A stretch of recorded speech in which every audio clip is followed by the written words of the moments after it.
Thank you. Mr. Ferdman, item number 10. Hi again, Mayor and City Council members. My name is Alan Ferdman. I'm the CEO of the Santa Clarita Community Council and Chair of the Canyon Country Advisory Committee.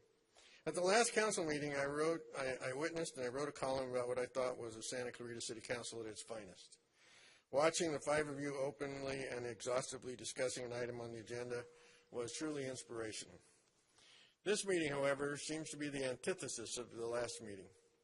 With 12 items on the consent calendar containing in part adjustments of over 10 special districts, it seems like we're back to business as usual.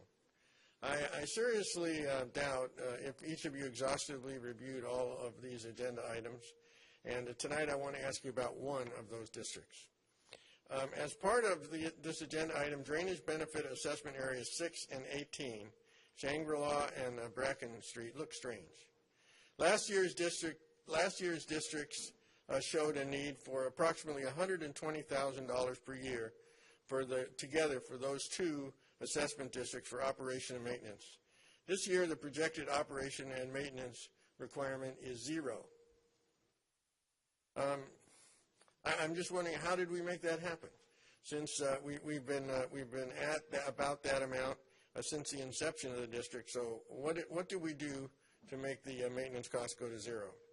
Why, if the yearly projected cost is zero, are we transferring $17,000 into District 6?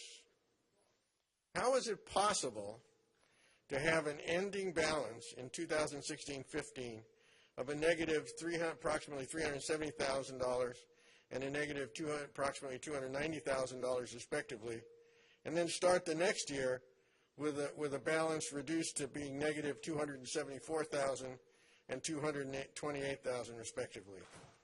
Where did the approximate $100,000 and $60,000 of debt reduction come from?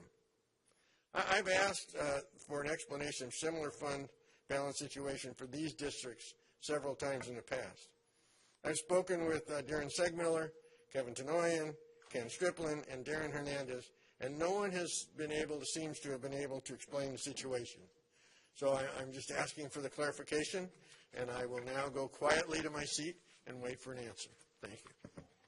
Mr. Hernandez is coming up to provide an answer to this question. I will say that the same set of questions did come up last year during this, I believe, the meeting. I have had conversations, as has staff. I apologize that Mr. Ferdman doesn't believe he got the answers, but we did provide detailed information on how these assessment districts worked, and Darren will provide another summary of that for you, the council, tonight. I believe Mr. Tenoyan.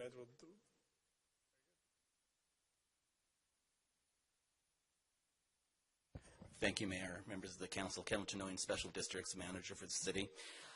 In terms of the speaker's question regarding those drainage benefit assessment areas, the city is put together the annual special levy of special districts, where we are looking at consolidating the cost associated with both the landscape maintenance district as well as the drainage benefit assessment areas that serve the Shangri-La area, which is where drainage benefit area 6 and 18 are located.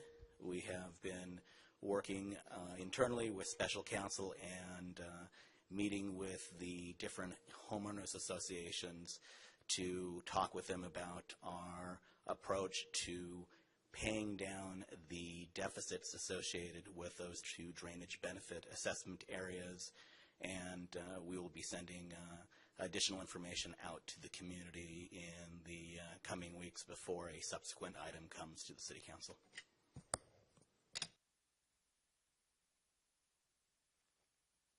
Good evening again, Mayor and City Council members. I just want to ask this question one more time because it didn't get answered, and that is why does, when I go from one year to the next in the drainage benefit assessment area engineers reports, do the balances for the previous year and the next year so drastically disagree? Some of them go down, some of them go up, but in the case of 6 and 18, they went up by a factor of $100,000 and $60,000. Where does this money come from? And when I said that I had met with that string of staff members, each staff member had sent me to the next one. And I got all the way to the end, No one has ever been able to answer that question for me. And so it brings into a curiosity about how these engineers' reports are generated and how the accounting process works. So I would greatly appreciate if staff could get a hold of me and give me someone that truly understands the way that works. Thank you.